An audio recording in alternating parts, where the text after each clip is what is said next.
The morning light filtered through the tall windows of Buckingham Palace as King Charles III sat alone in his private study, surrounded by centuries of royal portraits that seemed to watch his every move.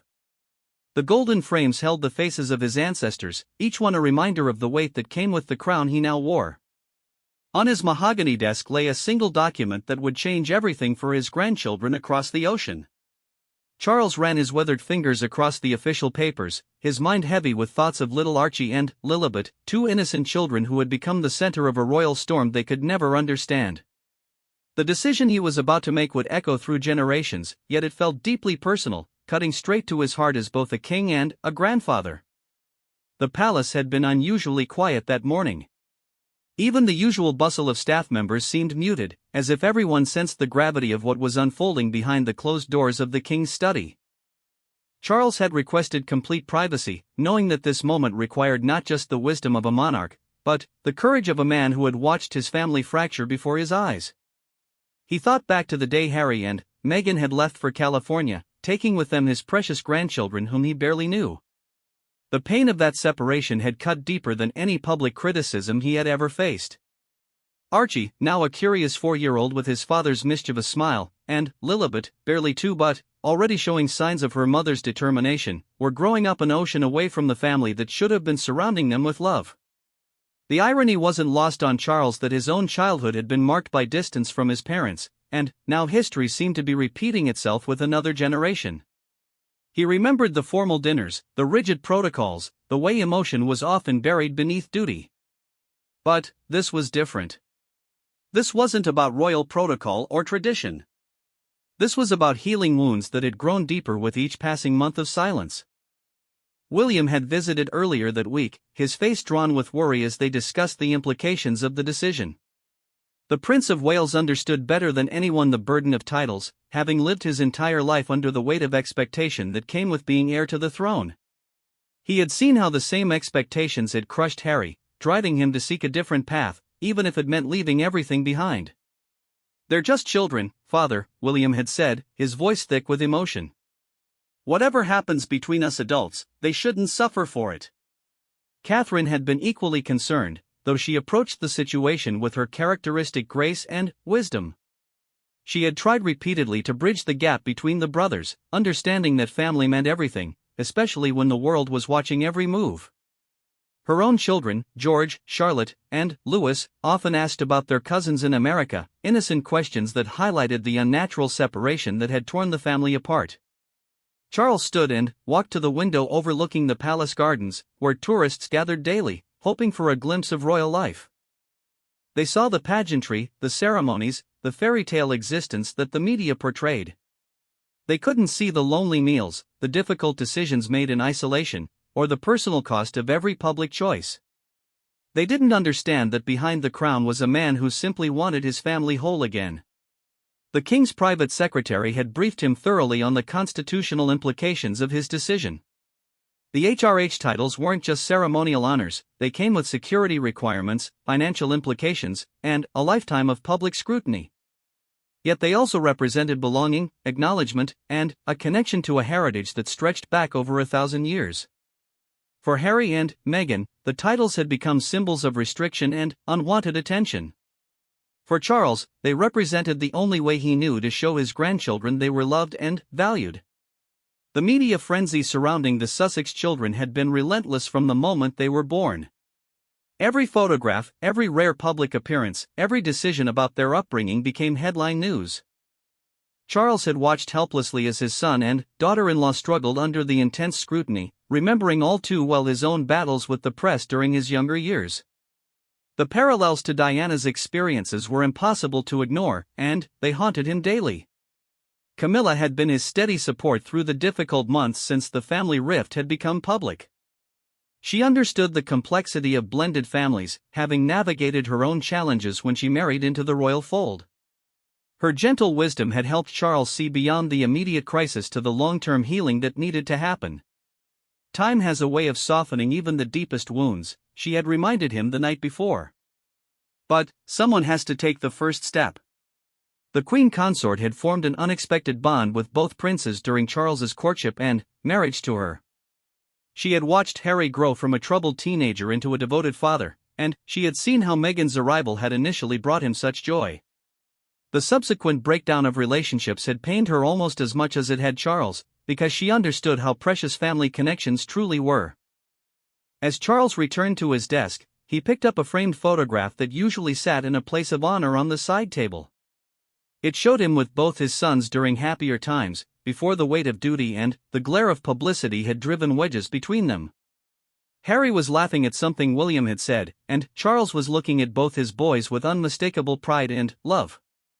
Those moments felt like a lifetime ago, yet the love captured in that image hadn't diminished, even if it had become complicated by hurt and misunderstanding. The king thought about his mother, the late Queen Elizabeth II, and how she would have handled this situation. Her approach to family matters had always been measured, guided by centuries of precedent but tempered with genuine maternal instinct. She had weathered many family storms during her remarkable reign, from divorces to scandals to public disagreements. Yet she had always maintained that family came first, even when duty demanded difficult choices. Elizabeth had adored her great-grandchildren, and Charles knew she would have wanted them to feel the full embrace of their royal heritage. She had spoken privately about her regret that she hadn't been able to spend more time with Archie and Lilibet, a regret that Charles now shared. The distance, both physical and emotional, had robbed them all of precious moments that could never be recovered. The constitutional experts had presented their arguments with typical precision. They outlined the precedents, the legal framework, and the potential ramifications of various choices. But constitutions and legal precedents couldn't address the human cost of this decision. They couldn't heal the pain in Harry's voice during their last conversation, or erase the sadness in Meghan's eyes when she realized that joining the royal family hadn't brought the acceptance she had hoped for. Charles remembered Meghan's first Christmas at Sandringham, how nervous she had been to fit in with the family traditions. He had been impressed by her genuine desire to understand and respect the customs that meant so much to the family. Her warmth and intelligence had been evident from their first meeting, and he had hoped she would bring a fresh perspective to the ancient institution. The fact that things had deteriorated so dramatically still mystified him, though he had begun to accept his own role in the breakdown of communication.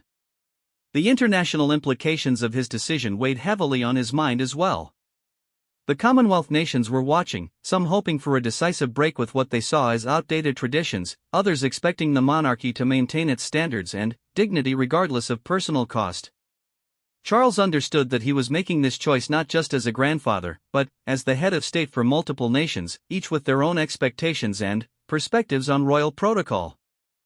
The Archbishop of Canterbury had offered his counsel, speaking about forgiveness, reconciliation, and the Christian principles that should guide difficult decisions. His words had resonated with Charles, who had always found comfort in his faith during times of uncertainty. The idea of extending grace, even when it might not be reciprocated, felt like the right path forward, regardless of the political or practical complications it might create. Public opinion polls showed a divided nation, with some supporting Harry and Meghan's desire for independence while others felt they had abandoned their duty to the crown and country. Charles tried not to let these external pressures influence his thinking, but he was acutely aware that his decision would be scrutinized and criticized regardless of what he chose.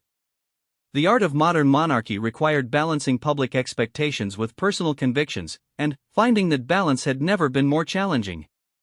As the afternoon sun began to shift the shadows in his study, Charles made his choice.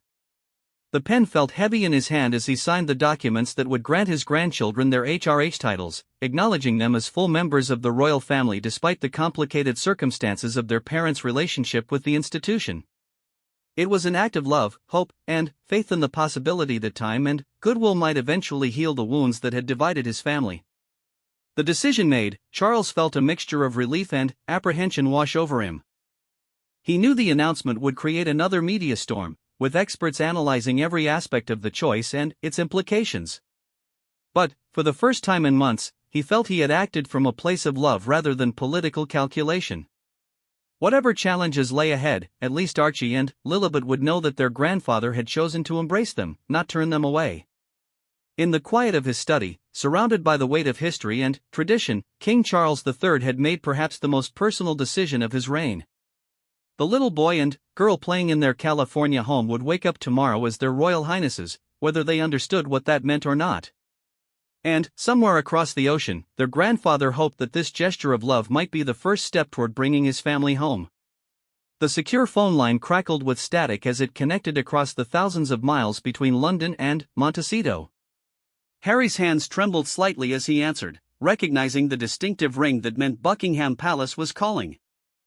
These conversations had become rare and formal in recent years, usually mediated through private secretaries and laden with the careful language of diplomatic distance. But today felt different. "Harry," came his father's familiar voice, and immediately the prince knew this wasn't going to be another stilted conversation about scheduling or protocol. There was something in Charles's tone, a warmth that Harry hadn't heard in far too long, mixed with an emotion that might have been regret. Meghan looked up from where she was helping Lilibet with her afternoon snack, her expression questioning. The tension in Harry's shoulders was visible from across their sun-filled kitchen, where they had built a life so different from the one they had left behind in England. The California sunshine streamed through large windows, illuminating a space that was theirs alone, free from the constant observation and judgment they had known at every royal residence. "I've made a decision about the children," Charles continued, his words carefully measured but carrying an undercurrent of emotion that made Harry's heart race. "About their titles." The silence that followed seemed to stretch forever. Harry closed his eyes, remembering countless conversations about this very topic, arguments that had contributed to the growing chasm between him and his family. Meghan had advocated fiercely for their children's right to security and recognition, while Harry had wrestled with his own complicated feelings about the titles that had both protected and imprisoned him throughout his life.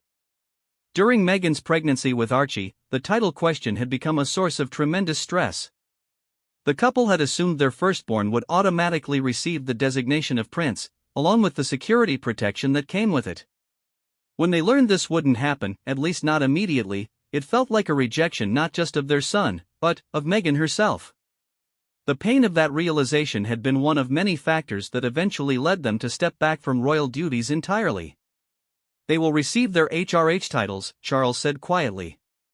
"Archie and Lilibet are, and always have been, beloved members of our family. I want them to know that, regardless of the geographical distance between us." Harry felt his knees go weak, and he had to grip the kitchen counter to steady himself. This was the acknowledgement they had fought for, hoped for, and eventually stopped believing would ever come.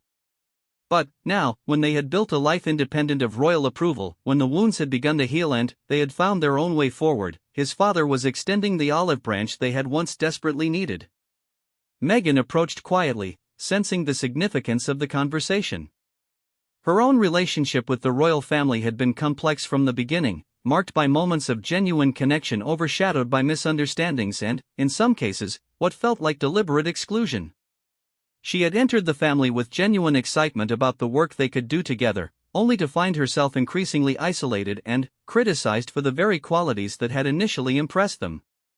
The Duchess of Sussex remembered her first solo engagement with the Queen, how nervous she had been to represent the family properly. Elizabeth had been kind and encouraging, sharing little stories and gentle guidance that had made Meghan feel, for a brief moment, like she might truly belong. Those positive memories made the later difficulties all the more painful, because she had glimpsed what the relationship could have been under different circumstances. "Are you certain about this?" Harry asked, his voice barely above a whisper. The question carried layers of meaning. Was Charles certain about the decision itself, or about opening a door that had been firmly closed for so long? Harry knew that accepting the titles would mean accepting a relationship with the institution they had worked so hard to distance themselves from, at least for their children's sake. Charles seemed to understand the complexity of what he was asking. "I know this complicates things for you both," he admitted. "But they are my grandchildren, and they deserve to know they are valued and loved by this family. The titles are my way of ensuring they always have that choice, even if they decide later to forge their own paths." The king's voice carried a note of regret that was impossible to miss. He was thinking of all the milestones he had missed, the bedtime stories unread, the childhood moments that had passed without his presence. Archie's first steps, his first words, his developing personality that combined Harry's mischief with Meghan's determination. Lilibet's infectious giggle, her curious eyes, the way she was beginning to form her own little opinions about the world around her. Meghan took Harry's free hand, offering silent support as he navigated this unexpected conversation. She thought about their children, currently napping in their respective rooms, blissfully unaware that their lives were about to change in ways they couldn't yet comprehend. The titles would bring opportunity, but they would also bring scrutiny. The family had worked hard to give Archie and Lilibet as normal a childhood as possible, despite the constant media attention that followed their every move. The couple had been meticulous about protecting their children's privacy, rarely sharing photographs and keeping their public appearances to a minimum. They wanted Archie and Lilibet to have the freedom to be children first, to develop their own interests and personalities without the weight of royal expectation. The HRH titles would make that balance even more challenging, but they would also provide formal recognition of their heritage and, importantly, access to security protection that had been a constant source of worry. Harry thought about his own childhood, the way his title had both opened doors and created barriers. People had treated him differently because of those 3 letters before his name, sometimes with excessive deference, other times with assumptions about his character or capabilities. He had spent years trying to prove himself beyond his royal status, wanting to be valued for his own merit rather than his accident of birth. Now his father was offering the same burden and privilege to his grandchildren. "The announcement will be made tomorrow," Charles continued.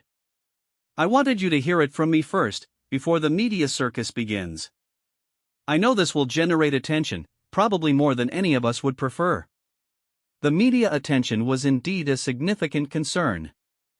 Every royal announcement brought renewed scrutiny, and the Sussex children had already been the subject of intense speculation and criticism from certain quarters. Harry and Meghan had worked hard to control the narrative around their family, sharing their story on their own terms through carefully chosen interviews and their Netflix documentary. The title announcement would thrust them back into the spotlight whether they wanted it or not. But there was something else in his father's voice, something that sounded almost like vulnerability. Charles was reaching out, not as a king making a royal proclamation, but as a grandfather who missed his grandchildren and wanted to rebuild bridges that had been burned in the heat of family conflict. This gesture represented more than just titles, it was an acknowledgement that mistakes had been made on all sides and a hope for healing. Meghan squeezed Harry's hand, reminding him that whatever they decided, they would face it together. Their partnership had been tested by the pressures of royal life and the decision to leave it behind, but it had emerged stronger.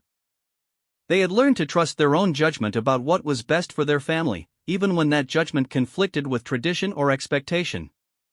"I need to discuss this with Meghan," Harry said finally. "This affects all of us, and we need to think about what it means for the children's future." Charles seemed to understand the need for consideration. "Of course. I just want you to know that this comes from a place of love, not politics. I've missed too much already, and I don't want to miss any more." The raw emotion in his father's voice nearly broke Harry's composure. Despite everything that had happened between them, despite the harsh words and long silences, Charles was still his father. Harry could remember being small enough to ride on Charles's shoulders during walks through the gardens at Highgrove, the way his father would point out different plants and tell stories about the history of the estate. Those memories felt precious now, reminders of the connection they had shared before duty and expectation had complicated everything. After the call ended, Harry and Meghan sat together in their kitchen, processing the magnitude of what had just happened. The afternoon sun continued to stream through the windows, but everything felt different now. Their carefully constructed California life, built around privacy and independence, was about to intersect once again with the royal world they had left behind. Archie chose that moment to appear in the doorway, rubbing sleep from his eyes and asking for his favorite stuffed animal. Harry lifted his son into his lap, marveling at how normal and peaceful the moment felt despite the earth-shaking conversation that had just concluded. In a few days, this little boy would be His Royal Highness Prince Archie, but right now he was just their sleepy 4-year-old who wanted a snack and a story. Lilibet's cries from upstairs indicated she too was awakening from her nap, and Meghan went to retrieve their daughter. When she returned carrying the toddler, the family was complete in their kitchen sanctuary. Both children were blissfully unaware that their grandfather across the ocean had just made a decision that would follow them for the rest of their lives. As evening approached and they prepared dinner together, Harry and Meghan talked quietly about the implications of Charles's decision. They discussed security concerns, media management, and the educational opportunities the titles might provide. But mostly they talked about family, about forgiveness, and about whether it was possible to heal wounds that had seemed irreparable just hours before. The titles represented more than just formal recognition, they represented hope for a future where their children might know their royal grandparents, cousins, and extended family. Harry thought about his brother William, about the nephews and niece his children barely knew, about the possibility that perhaps the next generation could bridge the gaps that had divided their parents. That night, as they tucked their children into bed with the same routine they had followed for years, Harry and Meghan knew that tomorrow would bring a different world. The announcement would make headlines globally, and their phone would ring with interview requests and commentary demands. But, in the quiet of their children's bedrooms, surrounded by familiar toys and beloved books, they felt something they hadn't experienced in years: hope that family could ultimately triumph over protocol, that love could overcome even the most complicated of circumstances. The BBC News headquarters buzzed with unusual energy as the announcement broke across television screens around the world.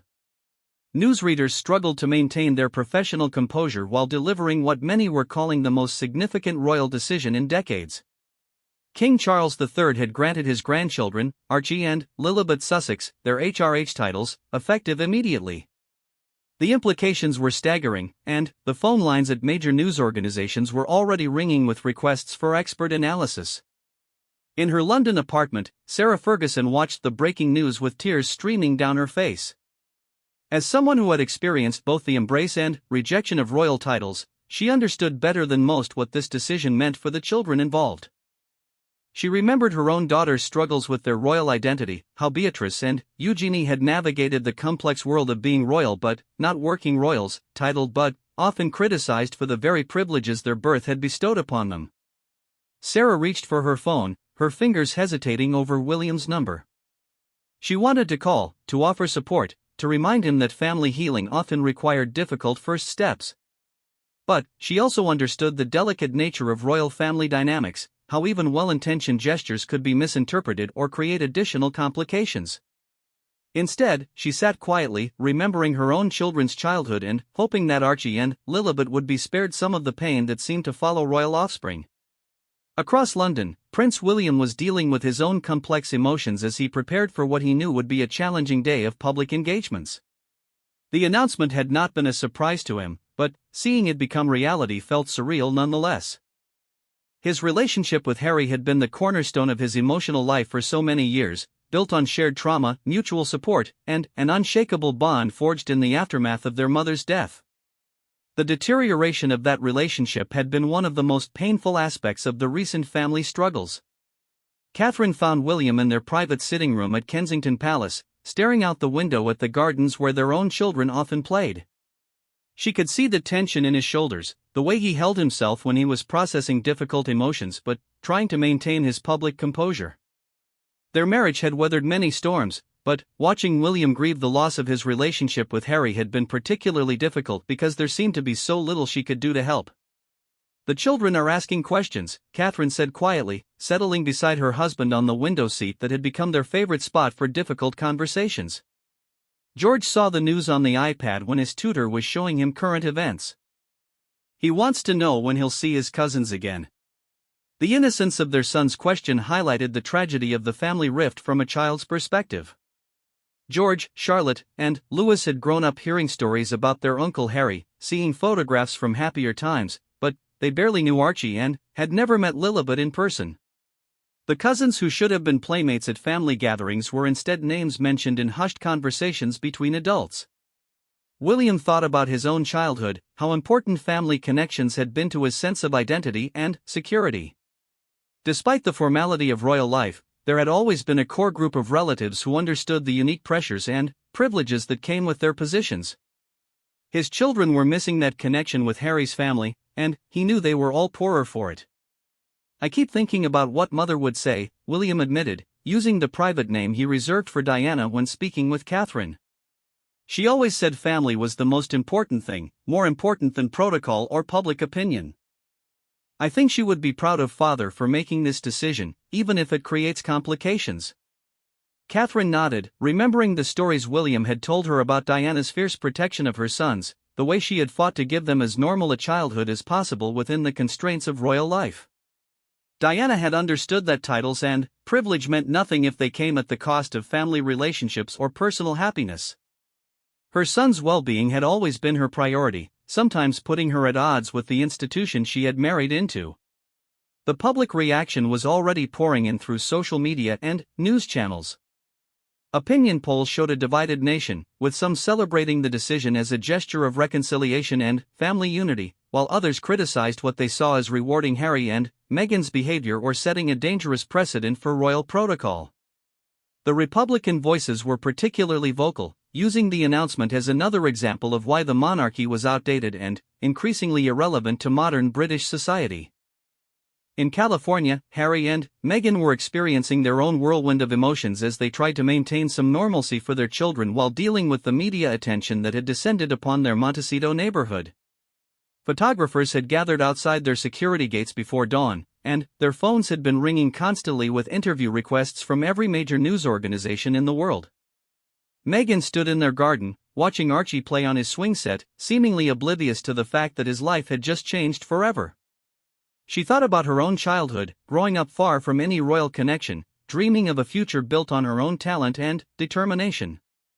Never in her wildest imagination could she have pictured herself as the mother of royal children, watching paparazzi gather outside her home because her 4-year-old son had just been granted a title that traced its history back centuries.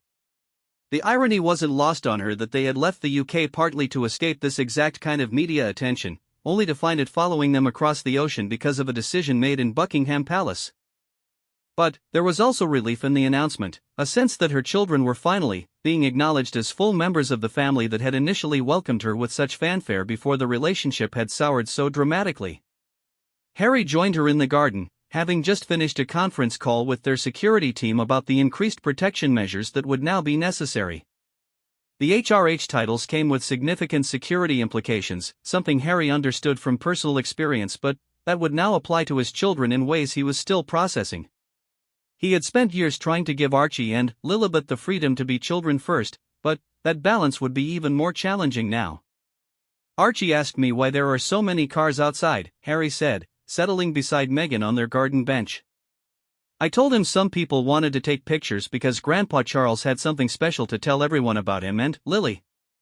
The simplicity of explaining complex adult situations to young children always amazed Meghan. Archie had accepted his father's explanation with the easy trust of a 4-year-old, more interested in whether he could have a snack than in understanding the constitutional implications of his new status. Lilibet was still young enough to be completely unaware of the changes, more focused on her afternoon nap than on the photographers gathered outside her home. Dr. James Thomson, a constitutional expert at Oxford University, was fielding calls from news organizations around the world, trying to explain the significance of the King's decision. In his decades of studying royal protocol, he had rarely seen such a personally motivated decision that carried such broad implications for the monarchy's future. The traditional approach would have been to maintain the status quo, avoiding any action that might be seen as political or controversial. This is unprecedented in modern times, Dr. Thomson explained to a BBC interviewer. The King has essentially prioritized family unity over protocol, which represents a significant shift in how the monarchy approaches personal relationships versus institutional requirements. It signals that Charles intends to be a more emotionally engaged monarch than perhaps we've seen in recent history. The expert's analysis touched on something that many observers were beginning to understand: this decision was about more than just titles. It represented a fundamental choice about what kind of King Charles intended to be, what kind of institution he wanted to lead, and how he planned to balance the personal and public aspects of royal life. The monarchy had survived for over 1,000 years by adapting to changing times while maintaining core traditions, and this decision seemed to be another evolution in that long history. In Scotland, where Charles was visiting a sustainable farming initiative, the King maintained his scheduled engagements despite the media storm surrounding his announcement. His private secretary had advised cancelling or postponing the visit, but Charles felt it was important to demonstrate that royal duties would continue normally regardless of family matters. The farmers and local officials he met seemed genuinely pleased to see him, and several made quiet comments of support for his decision. During a private moment between engagements, Charles stood alone in a field overlooking the Scottish countryside, thinking about his mother and how she had handled similar family challenges during her reign. Elizabeth had faced numerous crises involving her children and grandchildren, from divorces to scandals to public disagreements, but she had always maintained that the institution must continue to serve the people regardless of personal difficulties. But Charles also remembered conversations with his mother in her final years, when she had spoken more openly about her regrets and the personal costs of always putting duty first. She had missed important moments in her children's lives, had maintained emotional distance when closeness might have prevented later problems. Charles was determined not to make the same mistakes with his grandchildren, even if it meant making decisions that generated criticism or controversy.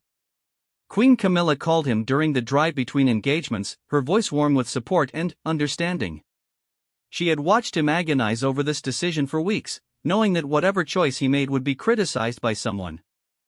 But she had also seen how much he missed his grandchildren, how the family estrangement had affected him personally even as he tried to maintain his professional responsibilities. "The children will know they were chosen," Camilla told him. "Whatever happens next, they'll grow up knowing their grandfather fought for them when it mattered most." Her words reminded Charles why he had made the decision in the first place.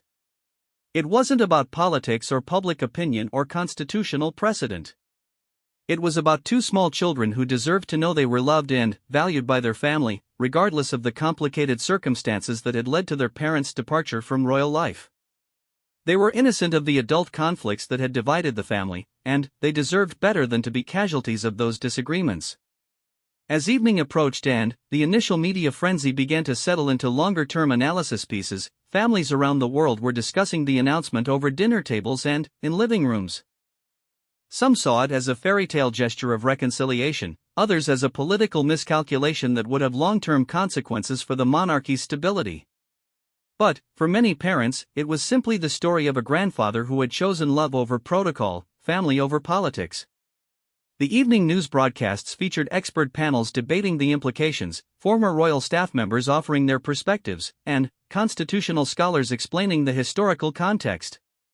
But the most powerful images were the simple family photographs that accompanied the reports: Charles with his sons during happier times, Harry and Meghan with their young children, and William and Catherine with their family. These images reminded viewers that beneath all the titles and protocol were human beings trying to navigate the complex relationships that define every family, royal or otherwise. In her California home, Meghan tucked Lilibet into bed with the same routine they had followed every night since she was born. The little girl was blissfully unaware that she had just become Her Royal Highness Princess Lilibet, more interested in her bedtime story than in her new constitutional status. For Meghan, that normalcy felt precious and necessary, a reminder that despite everything that had changed that day, her primary role was still simply being a mother to two children who needed love, stability, and protection from the adult world that seemed determined to complicate their lives. 3 weeks after the announcement, the ripple effects of King Charles's decision were still being felt across multiple continents. What had begun as a private family matter had evolved into a global conversation about monarchy, family dynamics, and the role of tradition in modern society. The Sussex children had become symbols in debates they were too young to understand, their new titles carrying weight far beyond their grandfather's original intention. In the Commonwealth nations, reactions varied dramatically depending on local political climates and historical relationships with the British Crown. Australia's Republican movement seized upon the announcement as evidence of the monarchy's arbitrary nature, arguing that hereditary titles had no place in a modern democracy. Prime Minister Anthony Albanese found himself fielding questions about Australia's own relationship with the Crown, questions that had become increasingly difficult to deflect as public support for becoming a republic continued to grow. Canadian Prime Minister Justin Trudeau took a more diplomatic approach, expressing support for the King's decision while carefully avoiding any commentary that might inflame Republican sentiment in his own country. Canada's relationship with the monarchy remained complex, valued by some as an important link to history and stability, while others viewed it as an outdated colonial remnant that served no meaningful purpose in contemporary Canadian society. The decision had also created unexpected challenges for the Sussex family's security arrangements. Their protection had previously been handled through private firms hired by Harry and Meghan, but the HRH titles brought with them certain protocols and requirements that needed coordination with British security services. The logistics of protecting royal children living outside the UK presented novel challenges that had never been fully addressed in royal history. Detective Inspector Sarah Mitchell, who had spent 15 years protecting members of the royal family, found herself on a plane to Los Angeles to assess the new security requirements. She had protected Harry during his military service and understood his perspective on personal safety, but the addition of titled children to her responsibilities required careful planning and coordination between multiple agencies and governments. The children's safety is paramount, she explained to her American counterparts during a briefing at the British consulate in Los Angeles. But we also need to balance protection with allowing them to have as normal a childhood as possible. His Royal Highness has been very clear about that priority. The complexity of international royal security had never been tested in quite this way. Previous working royals had lived primarily in the UK, with occasional foreign travel that could be managed through traditional diplomatic channels. But Archie and Lilibet were American residents with British titles, creating a unique situation that required new protocols and unprecedented cooperation between law enforcement agencies. Back in London, Prince William was struggling with his own emotional response to the changed circumstances. Part of him was genuinely happy that his nephews and niece were being formally recognized, understanding that the titles represented his father's love and desire for family unity. But another part of him worried about the precedent being set and the message it might send about royal duties and responsibilities. Catherine had become his sounding board during this difficult period, listening as he worked through his complex feelings about the situation. Their own children were old enough to understand that something significant was happening, even if they couldn't fully grasp all the implications. George, as the future king, was particularly curious about what it meant for the family dynamic and how it might affect his own future relationships with his cousins.